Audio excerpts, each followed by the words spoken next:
नमस्कार मित्रांनो, स्वागत आहे तुमचं आपल्या यूट्यूब चॅनलवर. आज आपण पुणे कारागृह पोलीस 10 मे 2026 रोजी झालेल्या पेपरचे अंकगणिताचे सविस्तर स्पष्टीकरण पाहत आहोत. भाग 1 आपण पाहिलेला आहे. हा या व्हिडिओचा भाग 2 असेल. चला तर मग जराही वेळ न घालवता वळूया आपल्या प्रश्नांकडे. क्रमांक 85. पहिल्या 30 नैसर्गिक संख्यांची बेरीज किती? यासाठी फॉर्म्युला आहे n+1 डिवाइड 2. आता पहिल्या 30 म्हणजे 1 ते 30 या अंकांची बेरीज पाहिजे. तर n काय असेल 30, n+1 31/2, 15 गुणिले 31. आता याचं मल्टिप्लिकेशन काय येणार? 5 × 1 5 येणार आहे. त्यामुळे हा ऑप्शन असणार आहे बघा बरोबर.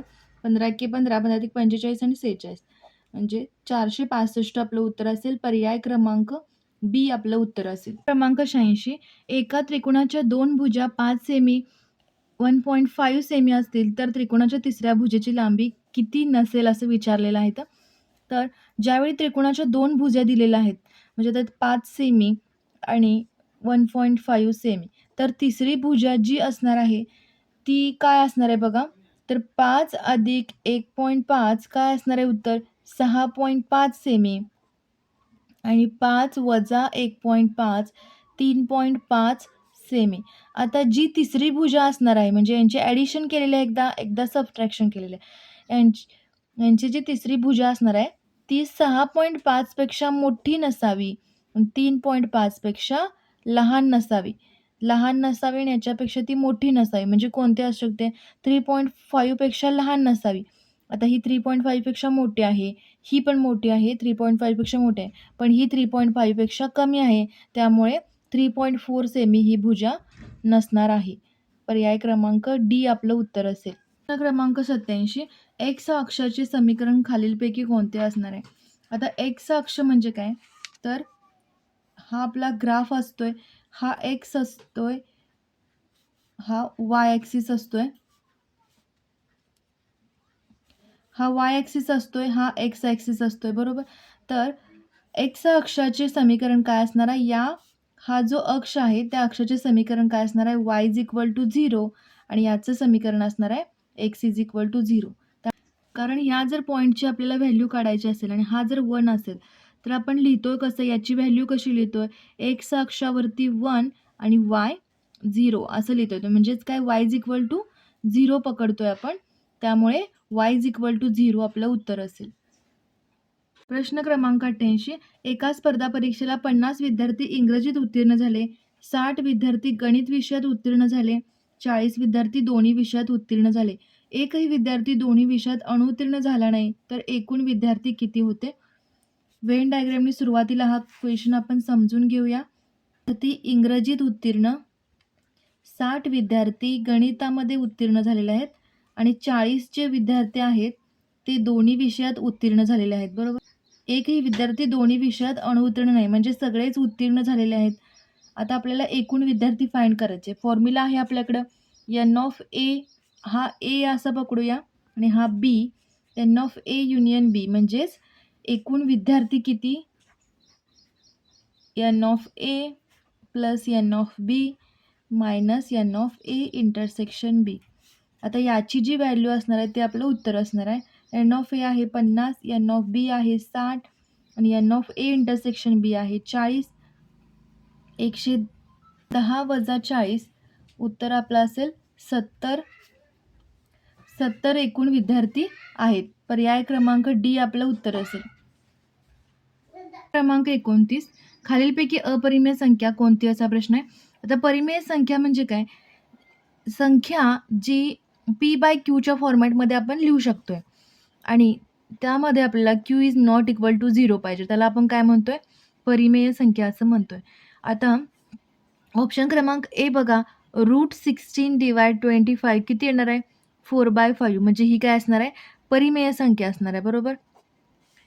बी √5. आता याची व्हॅल्यू काय येते? जी अपरिमेय संख्या असतात त्यांची व्हॅल्यू काय येते? पॉईंटमध्ये व्हॅल्यू येते. आता √5 ही अपरिमेय संख्या असणार आहे.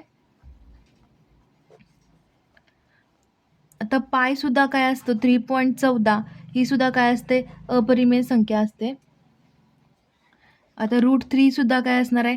अपरिमेय संख्या असणार आहे, कारण याचं उत्तर जे असणार आहे ते पॉईंटमध्ये येणार आहे. ऑप्शन सी काय आहे 3/9 हे पण P/Qच्या फॉर्मॅटमध्ये आहे, त्यामुळे हे काय असणार आहे परिमेय संख्या. आणि ऑप्शन डी 196 आहे रूटमध्ये. याची व्हॅल्यू किती येईल 14 येईल, म्हणजेच काय येईल परिमेय संख्या. म्हणजे आपलं उत्तर काय असेल √5 ही अपरिमेय संख्या आहे. ऑप्शन क्रमांक बी आपलं उत्तर असेल. प्रश्न क्रमांक 90 संख्या रेषेवरील प्रत्येक बिंदू काय दर्शवतो. आता संख्या रेषा काढूया इथं आपण 0 1 2 3 अप टू इन्फिनिटी आणि -1 -2 -3. आता 1 टू इन्फिनिटी जे असतात ते नंबर काय असतात नैसर्गिक संख्या असतात. त्या काय असतात नैसर्गिक संख्या. आणि 0 पासून इन्फिनिटीपर्यंत आपण त्यांना काय म्हणतोय होल नंबर्स किंवा आपण त्यांना म्हणतोय अखंड संख्या म्हणतोय. अखंड संख्या असं म्हणतोय होल नंबर्स. त्यानंतर आता अपरिमेय संख्या बघितलेल्या आहेत आपण. अपरिमेय संख्या म्हणजेच काय √3 √5 या काय असणार आहे अपरिमेय संख्या असणार आहेत. आता त्यांची व्हॅल्यू काय आहे पाय या अपरिमेय संख्या आहे 3.14 आलं याचं उत्तर. म्हणजे काय होणार आहे इथे कुठेतरी त्या संख्या रेषेवर दाखवणार आहेत. त्यांना काय म्हणतोय आपण या झाल्या अपरिमेय संख्या. आणि परिमेय संख्या म्हणजे काय 1/2 म्हणजे 0.5 4/5 म्हणजे 0.8 या काय झाल्या परिमेय संख्या. आता यामध्ये -4.5 अशा सुद्धा या परिमेय संख्या असू शकतात. म्हणजे याचं उत्तर काय आहे बघा. आणि वास्तव संख्या म्हणजे संख्या रेषेवरील सगळ्या संख्या म्हणजे मायनस असू देत प्लस असू देत अपरिमेय संख्या परिमेय संख्या सगळ्या मिळून ज्या संख्या असतात त्यांना आपण काय म्हणतोय वास्तव संख्या किंवा रिअल नंबर्स म्हणतोय. त्यामुळे संख्या रेषेवर प्रत्येक बिंदू काय दर्शवतो वास्तव संख्या. पर्याय क्रमांक डी आपलं उत्तर असेल. प्रश्न क्रमांक 91 √7 या बहुपदाची कोटी किती असा प्रश्न आहे. आता आपण कोटी कसं फाइंड करतोय बघा ax² + bx + c हे इक्वेशन असेल तर या इक्वेशनची कोटी काय असणार आहे. ही एक काय बहुपदी आहे. या इक्वेशनची कोटी काय असणार आहे सर्वात मोठा घातांक जो असतोय तो त्याची कोटी असतोय. म्हणजे याची कोटी किती झाली 2. म्हणजे चलाचा सर्वात मोठा घातांक x हे काय आहे चल आहे. या चलाचा सर्वात मोठा घातांक इथे कोणता आहे 2. म्हणून आपलं उत्तर काय आलं 2 याची कोटी आहे. आता यामध्ये √7 यामध्ये याच्याबरोबर चल त्याने कोणताही दिलं नाही पण आपण असं लिहू शकतोय x⁻0 कारण √7 × x⁻0 ची व्हॅल्यू काय येते √7 × 1 अशी व्हॅल्यू येते. म्हणजेच √7 आपलं उत्तर फायनल काय येणार आहे √7. म्हणजेच यामध्ये चलाचा घातांक काय झालाय 0 झालाय. म्हणजेच बहुपदाची कोटी काय असणार आहे 0 या बहुपदाची कोटी असणार आहे. पर्याय क्रमांक डी आपलं उत्तर असेल. क्रमांक 92 जर 6:5 बरोबर y:20 तर y ची किंमत खालीलपैकी कोणती. म्हणजेच काय लिहू शकतोय 6/5 बरोबर y/20 तिरकस गुणाकार करूया 6 × 20 बरोबर 5 × y. तर y ची व्हॅल्यू काय येईल 6 × 20 भागिले 5 24 y ची व्हॅल्यू येईल. पर्याय क्रमांक बी आपलं उत्तर असेल y बरोबर 24. प्रश्न क्रमांक 93 अजय हा विजयपेक्षा 5 वर्षांनी लहान आहे. त्या दोघांच्या वयांची बेरीज 25 वर्ष आहे. तर अजयचे वय किती. आता अजयचे वय x घेऊया आणि अजय हा विजयपेक्षा 5 वर्षांनी लहान आहे. म्हणजे विजयचे वय काय घेऊया x + 5 कारण तो विजयपेक्षा 5 वर्षांनी लहान आहे. त्या दोघांच्या वयांची बेरीज 25 आहे.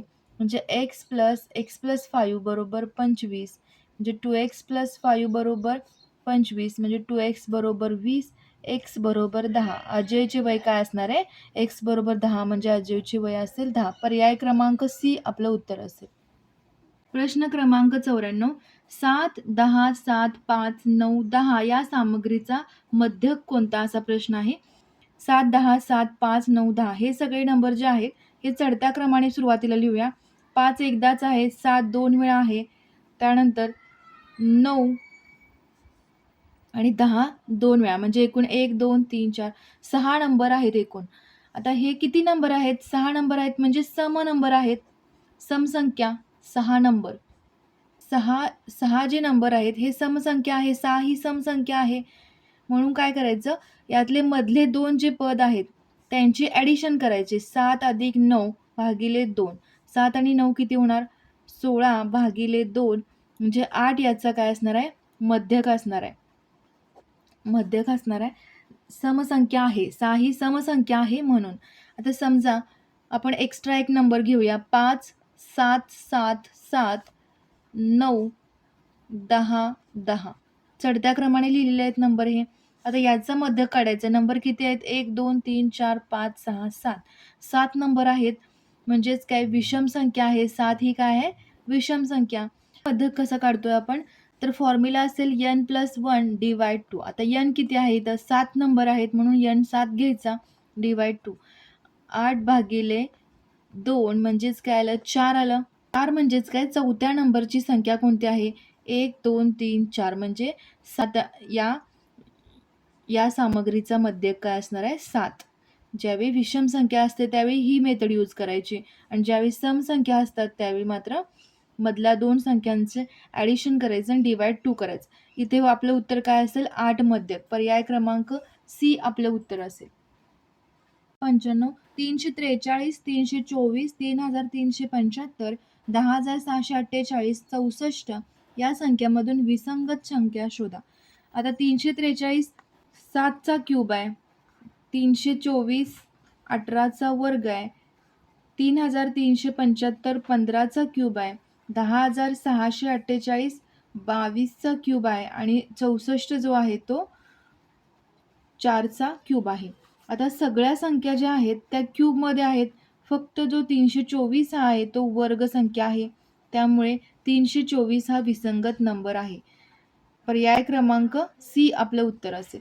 क्रमांक 36, 3/4 मध्ये किती मिळवावे म्हणजे बेरीज? 4/3 येईल. 3/4 मध्ये किती मिळवावेत म्हणजे बेरीज? 4/3 येईल.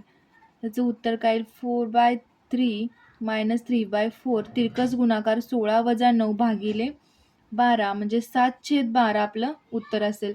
पर्याय क्रमांक ए आपलं उत्तर असेल. प्रश्न क्रमांक 97, 1 + 2 - 3 - 4, 5 + 6 - 7 - 8 अशा 25 + 26 - 27 - 28 ची किंमत काढा. हे पुन्हा लिहून घेऊया आपण इथं. 1 + 2 - 3 - 4 याचे पार्ट करूया. 1 + 2 काय होईल? 3. 3 - 3 काय होईल? 3 - 3 - 4 म्हणजे याचं उत्तर किती येणार आहे? -4 येईल. आता याचं 5 आणि 6 11. 11 - 7 - 8 किती होणार आहे? -4 उत्तर येणार आहे. 7 आणि 8 15. 11 - 15 काय होणार आहे? -4. आता याचं सुद्धा काय होईल? -4 उत्तर येईल. म्हणजे प्रत्येक 4 पदांची जी ॲडिशन असणार आहे ती किती येणार आहे? -4 येणार आहे. मग -4चे टोटल किती पार्ट होणार आहेत? 7 होणार आहेत. कारण टोटल किती पार्ट होणार आहेत? 7 होणार आहेत. कारण 7 चोक 28 म्हणजे 28 भागिले 4 म्हणजे 7 पेअर होणार आहेत ह्या. म्हणजे 7 गुणुले -4 म्हणजे -28 आपलं उत्तर येईल. -28 आपलं उत्तर येईल. पर्याय क्रमांक बी आपलं उत्तर असेल. प्रश्न क्रमांक 98, √0.0 प्रश्न पुन्हा लिहून घेऊया हा. डिवाइड 0.25. तर याचं 56 25 याचं वर्गमूळ काय येणार आहे? याचे 2 पार्ट करूया. 25चं वर्गमूळ 5 येईल आणि 56 म्हणजे काय? कोणत्या 2 लगतच्या संख्यांचा गुणाकार 56 येतोय ते बघायचं. म्हणजे 7 × 8 56 येतोय म्हणून 75चा हा काय असेल? वर्ग असेल. म्हणून काय लिहितोय बघा आपण 75 गुणुले आता हे 56 25 5625चं वर्गमूळ आलं 75 आणि 6 पॉईंट नंतर 6 घरे आहेत त्यामुळे आपलं उत्तर काय येईल? 0.75 भागिले 0.25. आता याचं उत्तर काय येईल? 0.075 डिवाइड 0.25. आता मल्टिप्लाय करूया याला किंवा काय करूया 0. पॉईंट आपल्याला काढून टाकायचे म्हणून -3 करतोय आपण इथं. पॉईंटनंतर 3 घरे आहेत म्हणून 10⁻³ करतोय आणि याचं काय करतोय 25 गुणिले 10⁻².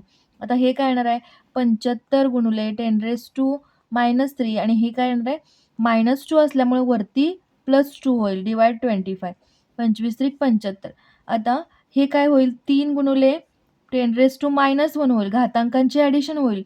a⁻m into a⁻m plus n हा घातांकाचा नियम वापरला इथं. म्हणून आपलं उत्तर काय येईल 0.3. आता हे ऑप्शनमध्ये इथे नाही आहे. 0.3 आपलं उत्तर असणार आहे. जर त्यांनी दिलेला क्वेश्चन आहे असा घेतला तर 0.3 उत्तर येतं. पण जर क्वेश्चन असा घेतला पूर्ण 0.005625 डिवाइड 0.25 म्हणजे छेदाला सुद्धा आपण रूट घेतलेला आहे. अशा वेळी उत्तर काय येतं बघूया. तर याचं उत्तर काय येईल 75 गुणिले 10⁻⁻6 घ्यायचं आणि याचं 5 गुणिले 10⁻² आणि हा जो असणार आहे तो पूर्ण रूटमध्ये असणार आहे. याचं रूट आपण आता घेतलं म्हणजे 5 एके 5 आणि 5 त्रिका 5 5 25 हे झालं 15 गुणिले 10⁻⁻6. इथं पुन्हा तोच घातांकाचा रूल यूज केलेला आहे आपण. a⁻m इंटू a⁻n बरोबर a⁻m प्लस n म्हणजे 15 गुणिले किती होणार आहे 10⁻² होईल. -6 प्लस 2 किती होणार आहे -4 होणार आहे. मग -4 म्हणजे रूट बाहेर घेतोय म्हणजेच काय होणार 15 गुणिले 10⁻². -4चं -2 झालं म्हणजे उत्तर काय येणार आहे 0.15. आता 0.15 सुद्धा आपल्या ऑप्शनमध्ये दिसत नाही आहे. म्हणजे दोन्ही प्रकारे आपण सॉल्व्ह करून बघितलेला आहे क्वेश्चन. एका प्रकारे फक्त अंशस्थानी जसा आहे तसा क्वेश्चन घेतला तर उत्तर येतो 0.3 आणि जर रूटला पण छेदस्थानाला सुद्धा रूट घेतलं तर उत्तर येतं 0.15. त्यामुळे इथे ऑप्शनमध्ये कुठेच दिसत नाही हा पर्याय. 0.3 ऑप्शनमध्ये पाहिजे होतं किंवा 0.15 पाहिजे होतं. ते इथे कुठेच दिसत नाही. वळूया पुढच्या प्रश्नाला. प्रश्न क्रमांक 99. एका वर्तुळाचे क्षेत्रफळ 1386 चौरस सेमी असेल तर त्याचा परिघ किती असेल. आता वर्तुळाचे क्षेत्रफळ फॉर्म्युला आहे πr². क्षेत्रफळ दिलेलं आहे 1386 22/7 गुणिले r². r फाइंड करायचं इथं 1386 7 छेदस्थानी ते अंशस्थानाला जाईल आणि 22 अंशस्थानी असल्यामुळे ते छेदस्थानाला येईल. 11 दोन्ही 22, 11 एके 11, 11 दोन्ही 22, 11 सक 66, बेसक 12, बेत्रिक 6, 63 गुणिले 7 बरोबर r². r² बरोबर आपण लिहू शकतोय 7 गुणिले 9 गुणिले 7 लिहू शकतोय कारण 9 7 63 गुणिले 7. आता r काय येईल 7 2 वेळा म्हणून एकदा घ्यायचा आणि 9 म्हणजेच 3चा वर्ग असतोय म्हणजे r येईल 21 सेमी. आता आपल्याला इथं परिघ फाइंड करायचं आहे. वर्तुळाचा परिघाचा फॉर्म्युला काय आहे 2πr असा फॉर्म्युला आहे. 2 गुणिले 22/7 गुणिले 21, 7 त्रिक 21, 6 गुणिले 22 उत्तर असेल आपलं 132 चौ सेमी. पर्याय क्रमांक बी आपलं उत्तर असेल. क्रमांक 100. 35.05 भागिले 2.5 बरोबर किती. आता इथे काय करूया पॉईंट काढून टाकूया सुरुवातीला म्हणजेच काय होईल 3505 गुणिले 10⁻² होईल आणि 25 गुणिले 10⁻- होईल. पॉईंट काढून टाकलेला आहे. आता याचं उत्तर काय येईल 3505ला आपण 25ने डिवाइड करतोय. 25 एके 25 राहिले किती 10, 25 चोक 100, 0, 25 दोन्ही 50, 140.2 उत्तर येईल. आणि आता हे 10⁻² इंटू 10⁻+1 होईल 140.2 गुणिले आता घातांकांची ॲडिशन होईल. बेस समान आहे त्यामुळे -2 + 1 किती होणार आहे 10⁻1 140.2. आता हे -1 म्हणून काय होणार आहे उत्तर आपलं काय येईल 14.02. हा -1 कॅन्सल करायचा आहे. आपलं उत्तर आले ऑप्शन क्रमांक बी 14.02. हा व्हिडिओ तुम्हाला आवडला असेल तर लाईक करा आणि भाग 2 कसा वाटला हे कमेंट करायला विसरू नका आणि तुमच्या भरती करणाऱ्या मित्रांना देखील शेअर करा. भेटूया पुढच्या जिल्ह्याच्या पेपर विश्लेषणामध्ये. थँक्यू.